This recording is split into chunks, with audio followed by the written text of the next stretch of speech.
Are you feeling in a bit of a rut? Maybe a bit of a malaise? Maybe you haven't really pushed yourself hard professionally or personally for some time now. Well, sometimes this can be a symptom of not having a big goal right in front of you. And those goals can be something like mountain climbing, an expedition somewhere. And Tina Sibley is joining us to talk about the importance of having adventures in our lives, of having big milestones to go and work towards. And these milestones can be both physical, like climbing Mount Kilimanjaro a couple of times, which you'll hear Tina talk about, as well as it could be something towards working on new professional certifications. It could be working on your next career advancement, whatever that might be. We dive into the importance of having adventures, of having an adventurous mindset, and about really having that goal that you're working towards. You're really going to enjoy this conversation with Tina, so let's get started.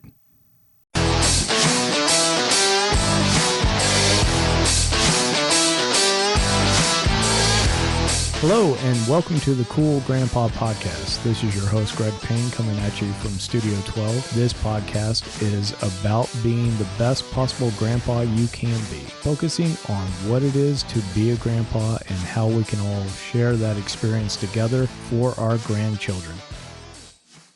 Before we jump into the conversation with Tina, I wanted to remind you that my children's book, My Grandpa's Grandpa, is 20% off right now.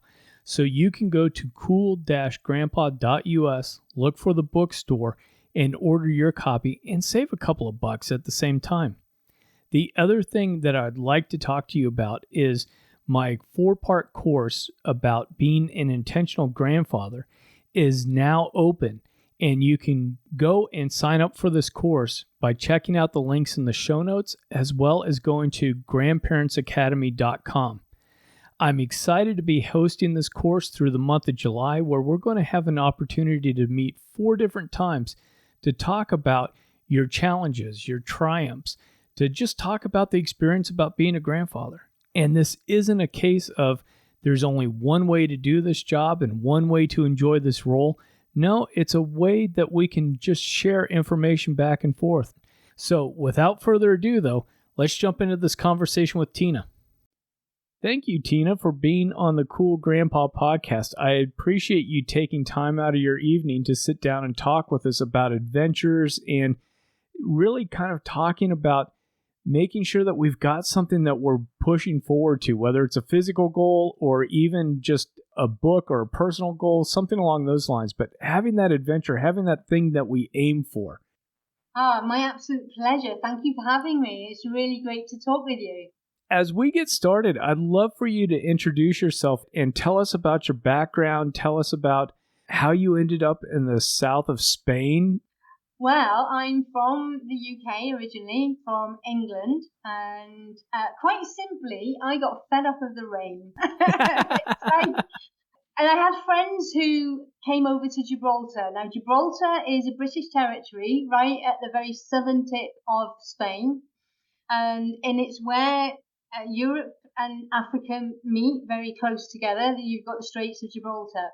And when I came over to visit my friends in Gibraltar, I fell in love with the whole outdoor living, you know. I mean, it was like you could plan stuff and you didn't have to have plan B. What are we going to do if it's pouring down with rain?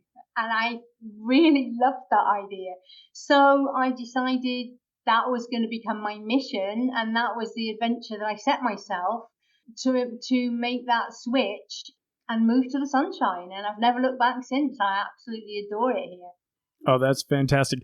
So you didn't follow the Rolling Stones and those other bands from the 70s that migrated to Spain during that time, huh? No. Although I must admit that would have been a lot of fun. Oh, absolutely. I bet those were fun times back then when everybody was relocating.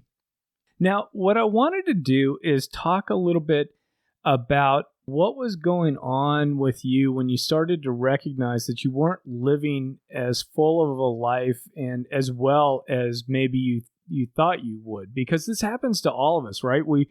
I think a lot of us, as we start to get older, we get more responsibilities, family, whatever it's going on, is that we have these moments where we wake up and we go, I'm just not maybe as satisfied. I'm not living, I don't like the cliche, my best life, so much, but it is kind of true. So I'd like you to take us back there. It is. And for me, it was really unexpected, Greg, because it was only about a month after I moved into my apartment here. And this place that I'm living in now, it's beautiful. It's a really spacious apartment. I have a terrace that overlooks the golf course and then the ocean. And it had been on my vision board for about 6 years. I finally moved in on the 1st of December, and then I had a great time, as you do, unpacking your boxes and rearranging your stuff. But then over Christmas and New Year, I had that restlessness set in. And it's like, I almost could have put a label of depression on it. I felt really low. And I'm like, what's wrong with me? I've just achieved my greatest dream. Why am I not feeling this elation anymore? And what's the story here? And then I realized, well, I didn't have a purpose anymore. It was like I'd achieved what I set out to achieve. And then it was like, well, now what? And I think when we get to that certain age, and you do achieve that, and maybe you've got to a certain level in your career or your business, and you've had a family and they've kind of all grown up, and then it's like, well, what's next? And that was the question for me, and I had no clue until I sat down and started exploring my next adventure. Oh yeah, well, and you bring up a good point, because I think sometimes in keeping on this theme of adventures and mountains, and sometimes we get to the top of one hill, and then it's almost like there's nothing else out there. Yeah, we don't really recognize the other landscape. It's almost like if you were on a green screen and you're at the top of the mountain, and then everything else is just flat. There's nothing else there. And I think we all need that little bit of something to chase. We all need that. Yeah, and I'm going to be doing a podcast on why we need a nemesis, and I'm labeling it that because I think when we're younger, there's a lot of we need to get through school, we need to get through university if you're going on that track. We need that first job, we need the promotion, we need there's something there. But then I think we get to different ages and different situations where that landscape, physical and emotionally, is just flat. And that doesn't do a lot for us, does it? No, we need something to basically make us feel alive. I think that's what it is, because I talk to so many people. The reason I'm passionate about what I'm doing now is because I talk to so many people who just don't feel alive. They just feel like a zombie who's just going through the motions, and then they, and most of the time it's because they haven't got that nemesis. They haven't got that passion to strive for. And one of the guys that I think sums this up beautifully, when I was young, I always used to follow Richard Branson. And of course, his adventures would get bigger and bigger, and they would be like life-threatening adventures. And I don't think we necessarily need to push ourselves to that extreme, but he always had to have something to chase. And I think that demonstrates like the fact that you just come alive when you have something to aim for. With the people that you coach, do you typically find an age range where sometimes people hit that plateau? Is there a commonality there? I think the age can vary. Generally, they're 45 plus, but sometimes it can happen sooner. It tends to be more around their circumstances. I think there are two common sets of circumstances. One is they've just run out of those challenges. It's kind of like the career is kind of taking care of itself, the kids grown up, etc. and they've just suddenly got stale, they've got bored because they're not fulfilled, because they don't have anything to dream. They've basically lost sight of the ability to dream and have a dream.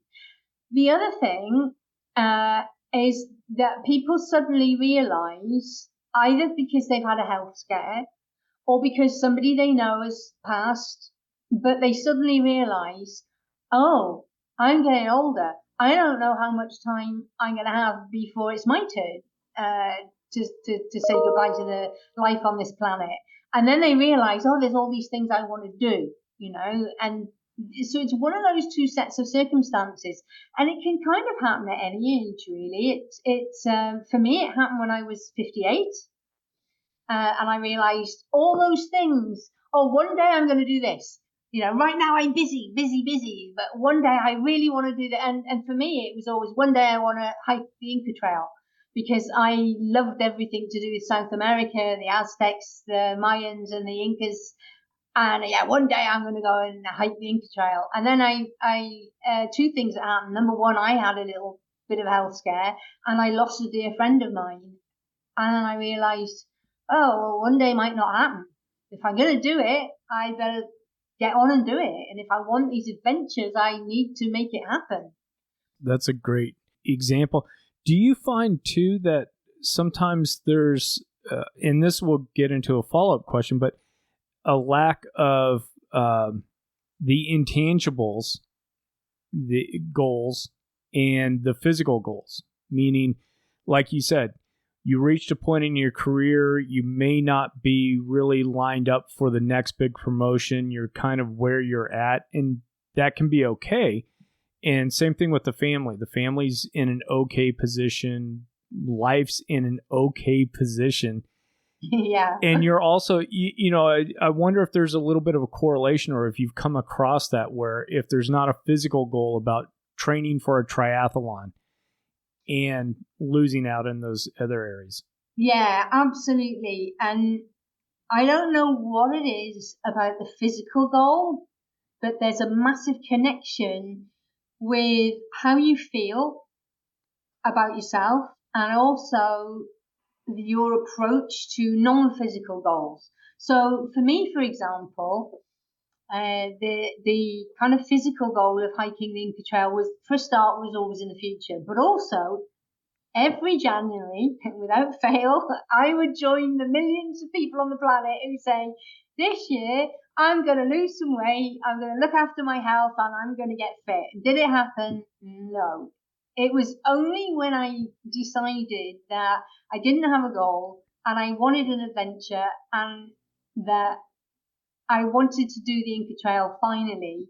And over that Christmas and New Year period, at the beginning of that New Year, I decided to book a holiday to South America, and it was going to include trekking the Inca Trail. And there was the option I could go to Machu Picchu by train.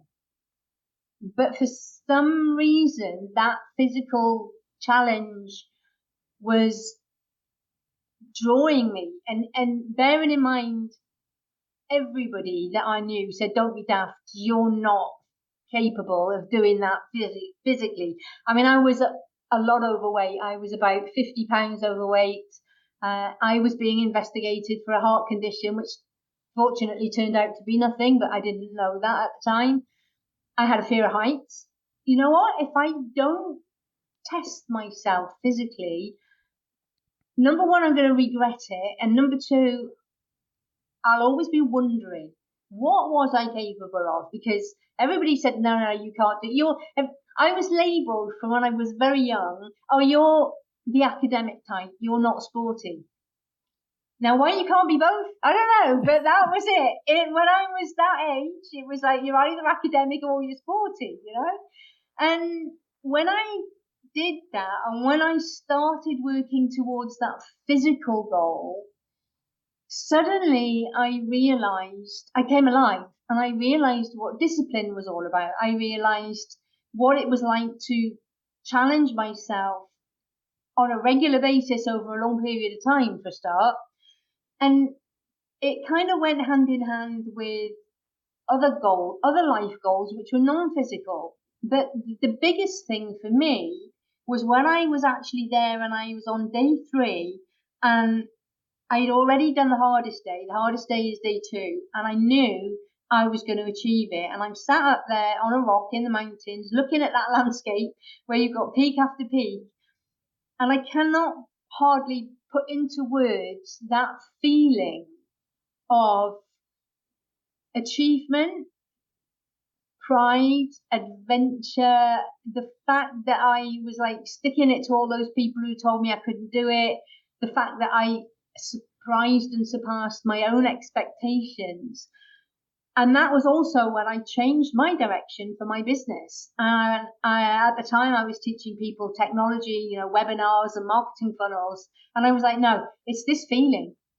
For years, I have not had this feeling since I was young. And I wanted people to have that feeling, which is now why I'm getting people to, there is nothing like conquering a mountain, whether it's physically or metaphorically.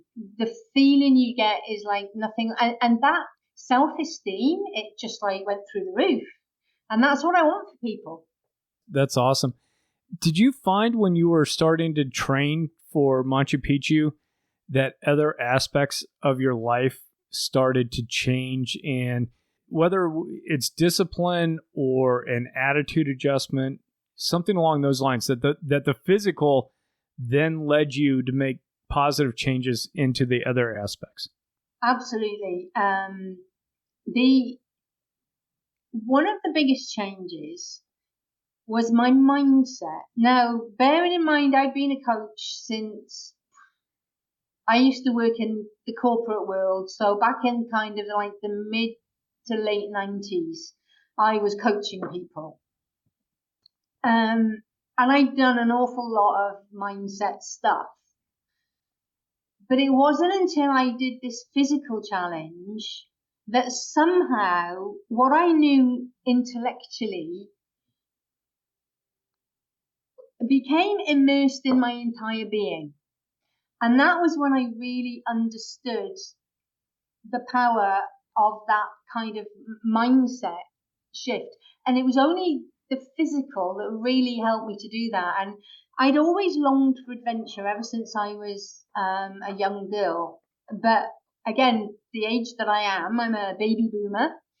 And where I lived back in the day, oh, no, you're a little girl. You don't do that. You don't go on adventures. I wanted to join the scouts and like campfires and go camping and stuff. And it's, no, boys do that. You're a little girl. You don't do that. And when I started to train and I started realizing I can do this, and I started realizing I can achieve physical goals, and then my mindset started to change. And then I had other goals which were not so much physical, but they were based on travel. And I was like, well, why not? I can do that. I can take off and travel wherever I want to. And my whole life opened up. I am not the person now that I was even 5 years ago. Because I took on number one, a physical challenge, and number two, it was an adventure. And that made me just come alive. That's great. I love the idea of keeping adventure part of our lives, whether it's large or small. And an example of a small adventure for me would be traveling to a distant city that you haven't been to before, and maybe even it's just spending a long weekend, walking around the city, checking it out, finding the favorite pub, check out the museums, whatever it is, and then returning home. Not everything has to be travel across the world. No, it doesn't. And I agree with that. I mean, like one of the things that I started to do was explore cities just in Spain on my own. And I started having fun with it. But another thing was simply the local area, like finding a local chiringuito, which is like a beach bar. That's the Spanish name for the beach bar. And just finding what's on your doorstep and little trails and picnic areas. And there's something about nature when you go out into nature, for me, that's when you get clarity. That's when you become in touch with yourself and what you truly want. Because all of our lives we're pre-programmed by everything that we hear from other people. Your parents, your teachers, the other kids at school, your bosses, your work colleagues, your friends. And all of this information is coming at you. And sometimes it's difficult to find your own voice in amongst all that. When you go out into nature, especially if you go on your own, you can really connect with yourself. Or if you go with a small group and take time to go and sit and have a little quiet time on your own, you really get to figure out who you are, what you want, and you find your strength and your self-esteem. It's just beautiful.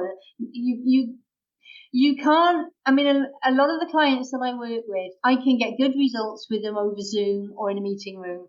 I've discovered that when I do this work with them out in nature, it's like 10x is the whole experience.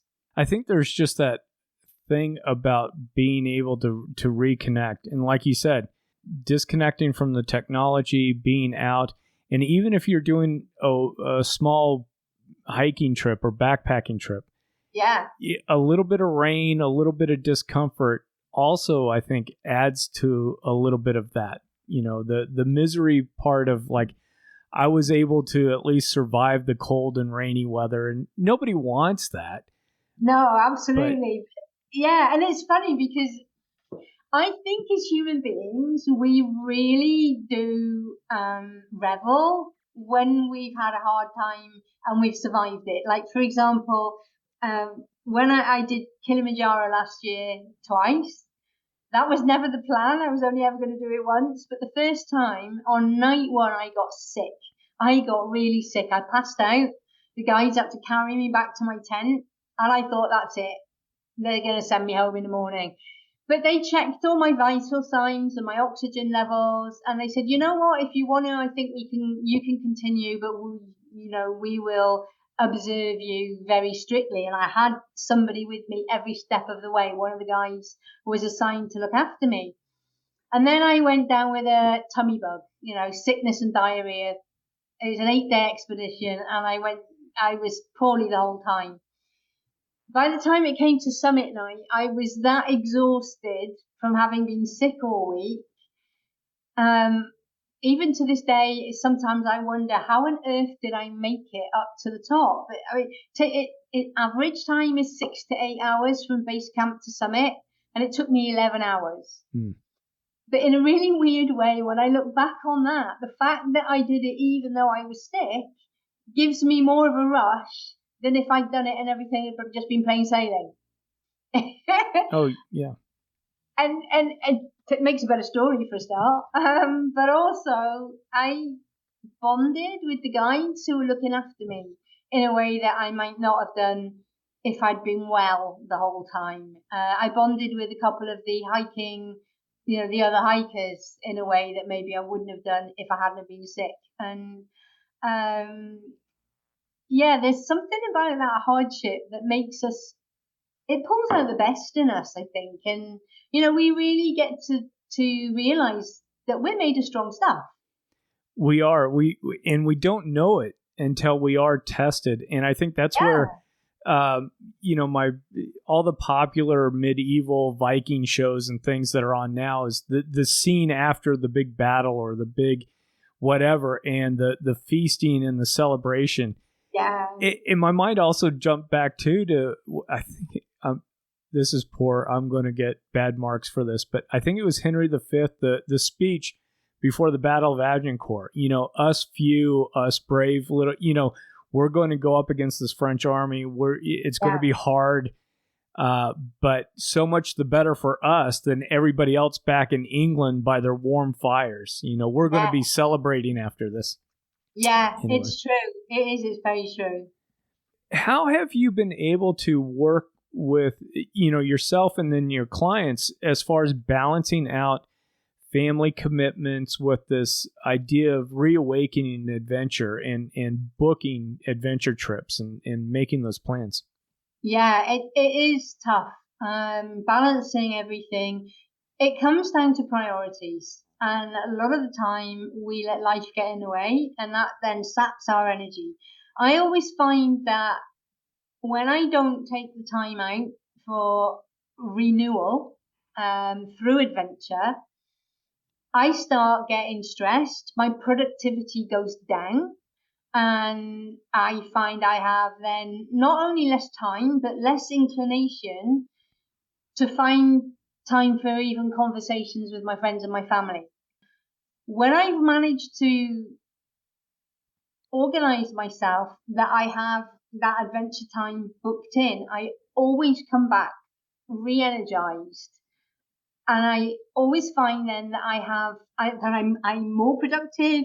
I've got more energy. I have better conversations with my friends and my family. It's incredible. And I think when it comes to family, it's so important to set that role model up, because we don't want to be giving the message that life is all about grind, because that's not a life. I think that it's so important that we set special memories, because when you think about your favorite memories with your family, with your friends or whoever, it's always doing fun stuff. It's never about the daily grind. And so it's so important to take time out to have that fun stuff, but it is a balancing act. And again, this is where the discipline comes in, and about arranging the priorities, but making time for yourself for renewal and for adventures. And like you say, it doesn't have to be, a 3-month adventure. It can be a long weekend. It can be an afternoon. It doesn't have to be, something crazy. But the other thing is, a lot of the things that I do, I'm fortunate that I can actually take my work with me. So if I want to go on a 3-month adventure, I can, and I can work. I mean, technology now is amazing, so I can work on my travels.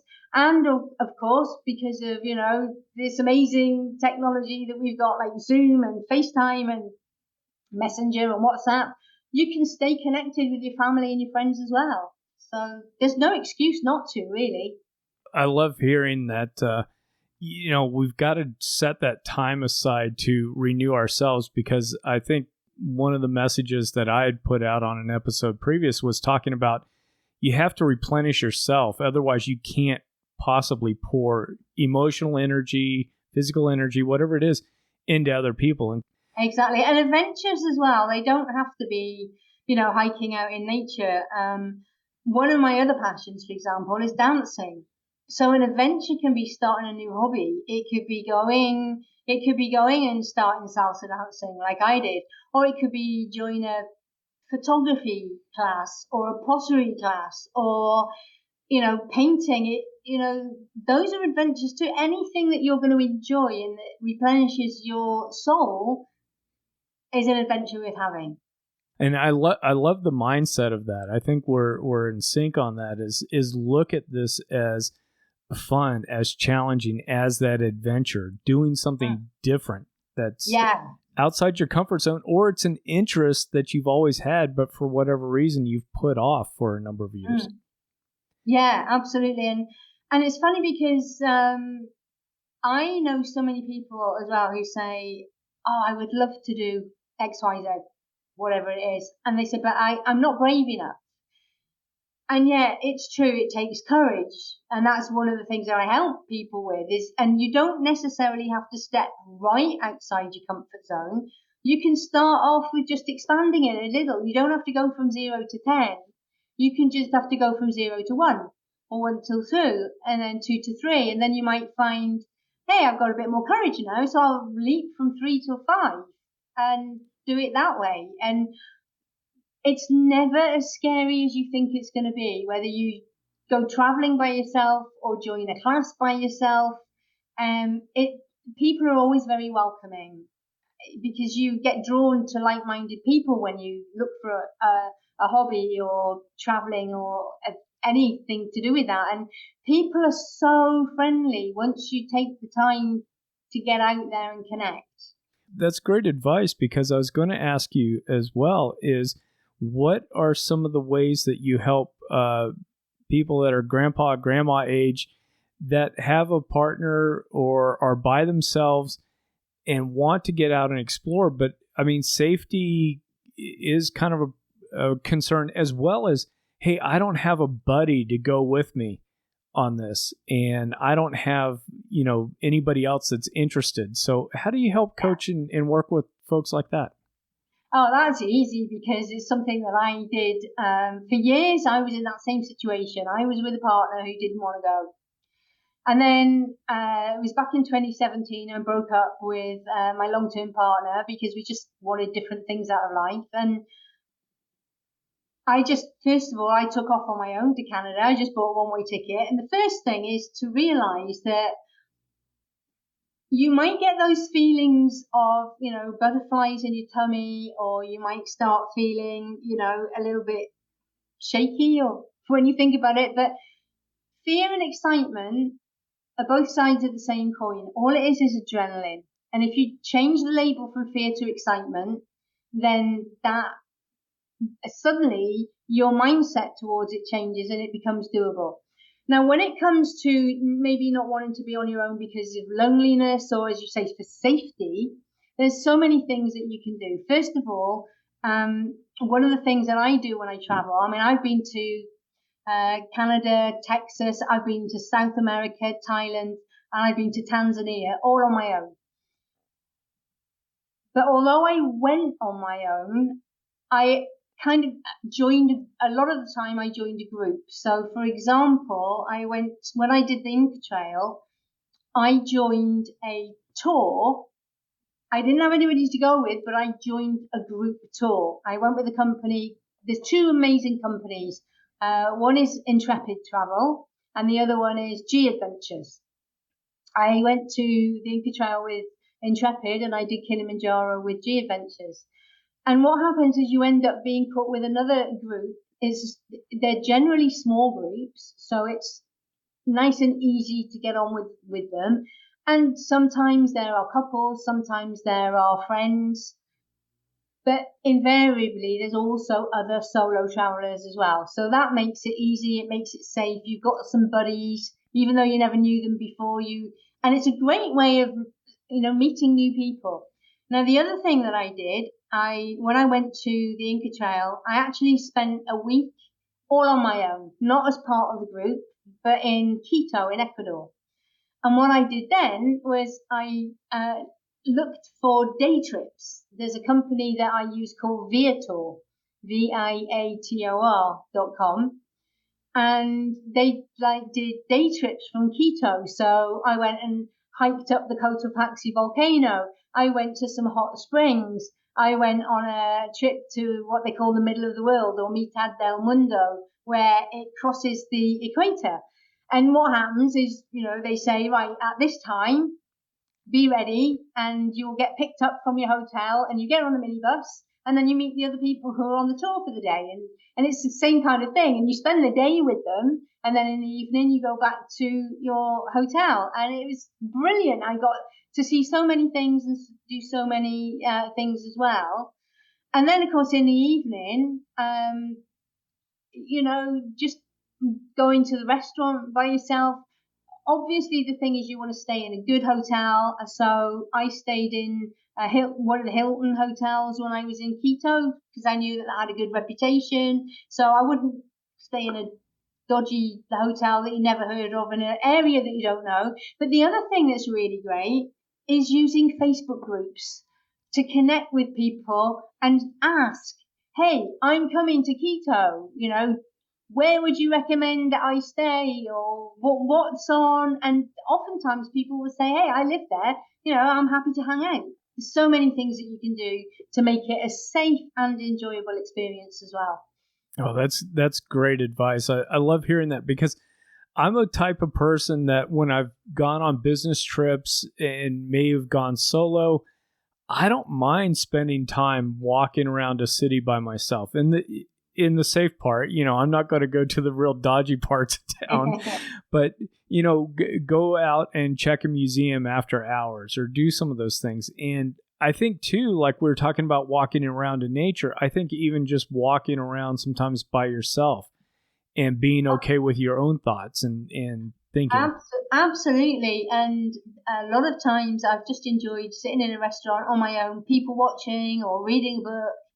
And there's something about wandering by your own. Yeah, it's nice to have company, but sometimes it's really nice to just do what you feel like in the moment without needing to consider somebody else's opinions and what they want to do.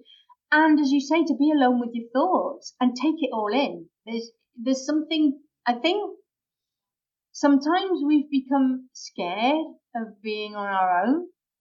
And I think it does us good to spend time on our own now and again. It really helps us to connect with our essence and get in touch with who we are and what we want out of life. Sure. No, I agree. I love those moments when I'm walking around. Well, one that just pops to mind is when I had a chance to be in Cologne by myself, and I went to the big cathedral. I stopped and looked at one of the gargoyles on the side of the building for like 5 minutes, and just whatever reason, that particular one, to your point, I didn't have anybody going, come on, we've got to get in line for the museum tour, or we've got to do this. I could just focus in on that. I loved it. Yeah, absolutely. And it's, I don't know, we don't get enough, I think in our busy lives, we don't get enough time to do that. Just ponder and look at a gargoyle for 5 minutes. Or for me, I love staring out over the ocean. And I love taking the time to see the beauty in our planet. And that can be architecture. It can be, it can be the beaches. It can be the mountains, or for me, when I was in Tanzania, the beauty of the people. They were so happy. They had nothing, but they were so happy. And like just being able to stand and watch a little boy of about 6 play with his tire and a stick, and to take in those moments, which are just a gift. Oh, yeah. Absolutely. I love that. As we're starting to wrap up, I do want to ask you a little bit about how you would suggest grandparents and people in general, how do we start to share these adventures and the sense of adventure with our grandchildren? Because like you said, you talked earlier about modeling this sense of going out and doing things. And so I'm wondering how we might be able to do that. I think the big thing is to make the time just to play with them. And because I remember when I was a child, I had my grandfather was quite strict and it would always be educational. And then my grandmother was much more playful. So, guess who features more in my memories now that I'm grown up. And I remember one of the things that I remember, and it doesn't have to be hiking in the mountains, one of my greatest adventures that I used to love was being with my grandmother, and we used to pick plums off the trees, and then I would help her make plum jam. And those memories are amazing. And now when I spend time with my step grandkids, it's things like just like, for example, having a picnic and even just playing outdoors in the garden and getting on the swing with them. And then if you can then, as they get a little bit older, actually, the day trips, the weekend trips, and doing something a little bit different. I think that's what's really making them memories that stand out. It's things which are, number one, fun, and number two, maybe something slightly different to what they would normally do day to day. That's great advice, and I can definitely talk about those memories of my grandparents taking us up into the mountains in Idaho and trout fishing and doing that's what I'm remembering 45 years on from when that happened. Yeah, absolutely. And it's one of the reasons why I say to people, you need to have adventures is because that's what you're going to remember. I mean, I've always got this vision of like when I don't know, maybe in my 90s or something, sitting on my porch in my rocking chair. What is it that I'm going to remember about now, about these days now? And it's always going to be the fun stuff and the adventures. I'm never going to remember, was my house clean? Was my, was my to-do list always taken care of? I'm going to remember the time I hung out with my friends. I'm going to remember the time I hung out with my family. And I'm going to remember the things that I did which were different and stood out from the day to day. So the adventures, even if it was a day trip, those are the things I'm going to remember. And we need to create those memories now before it's too late. I totally agree with that. Tina, I've had you on for a little while, but I do want to talk a little bit about your coaching practice, as well as I think you've got a new book out. Is that correct? I have. Yeah, I just released the story of my transformation to do the Inca Trail. So it's the story of transformation that I went through to enable me to take on that physical challenge, because there were a lot of demons and pre-programming that were going on in my head that I had to overcome. And so it was the mental transformation as well as the physical transformation, and then of course the journey itself and everything that I learned about myself on that. So that's called Trekking the Inca Trail, and I titled it A Transformative Journey from a fat old bird to a healthy, happy adventurer. Because that's kind of when I was planning, should I do this? That's what popped into my head. Oh, you can't do that. You're just a fat old bird. And I wanted to make it a bit fun as well, because my style is a little bit playful. So yeah, my book has just come out on Amazon. And I'm beginning now to run retreats where I take people out physically. I've got one running in the beginning of June to Morocco. So anybody who fancies a little adventure in Morocco, check that out. Yeah. So and then I have a 6-month over Zoom coaching program as well. That I work with people. So if anyone wants to find out more about that, you can find me on my website, which is tinasibley.com. Or come and join my Facebook group, Name Your Mountain. Okay, and I will tell you, I just signed up for your Facebook group. I learned about that today. Thank you. I look forward to having you in there. So I hope I make the cut and get in. Oh, I think I can manage that. I will go and approve it directly. All right.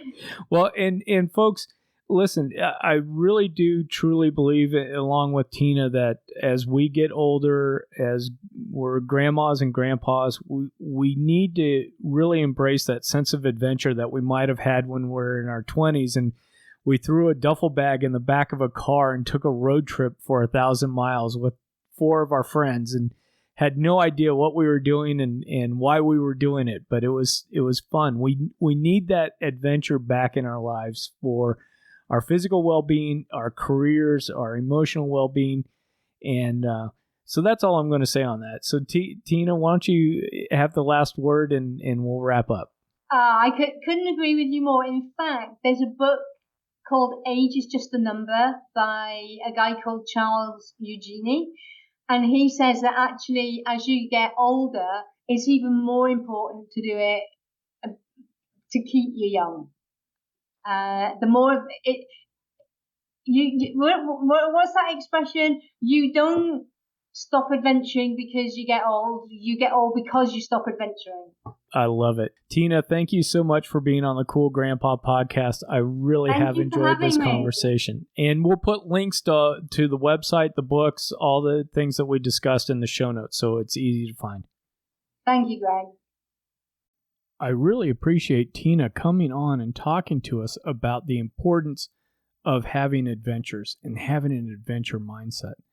I think that's so powerful for us as grandparents, especially grandfathers, I think, to be able to frame up some of our visitations, frame up some of our experiences as adventures and not just simply going to a visit. I mean, some of these things can sometimes become a little bit routine with us, right? And it loses its spark a little bit. But having a mindset that, hey, when I go and visit the grandchildren this summer, this winter, this fall, whatever that might be, that we're in for an adventure, that we're going to take the grandkids, no matter what age, and go on an adventure that's appropriate for their situation. I also enjoyed the fact that we were able to talk about naming, these big obstacles, these big goals that we were trying to get. I mean, the obstacles are something that we work through to get to that big goal, but having that idea of, hey, we may not be as fit as we want, and that could be in relationship to our careers, that could be physically, but then working towards getting through and getting over that obstacle so that we can get that next certification, so that we can get that next promotion, so that we can find that career that best suits us, or that we can go and climb Mount Kilimanjaro, maybe go explore Patagonia, whatever that big goal is. And I hope you have a couple of these things. I hope you have some that are professional as well as personal. And I hope that you really enjoyed listening to Tina talk to us about having that important adventure mindset. So whether you're going off this weekend and going on some big adventure, or whether you're going and checking out your local state park and finding that little hidden gem of a hiking trail that few people know about in your area, I hope you enjoy this weekend, and I hope you enjoy your next adventure. And until next time, remember to stay cool. Thank you for listening to the Cool Grandpa Podcast. If you've enjoyed this episode, please do me a favor and share it with a friend. That's the best way you can help us to expand our community, as well as get the news out about how valuable grandpas are in the lives of those kids. If you'd like to leave me a comment or shoot me a potential topic for this podcast, please go to www.cool-grandpa.us. Look for the comments tab, fill it out, hit submit. It's as easy as that. Until next time, remember to stay cool.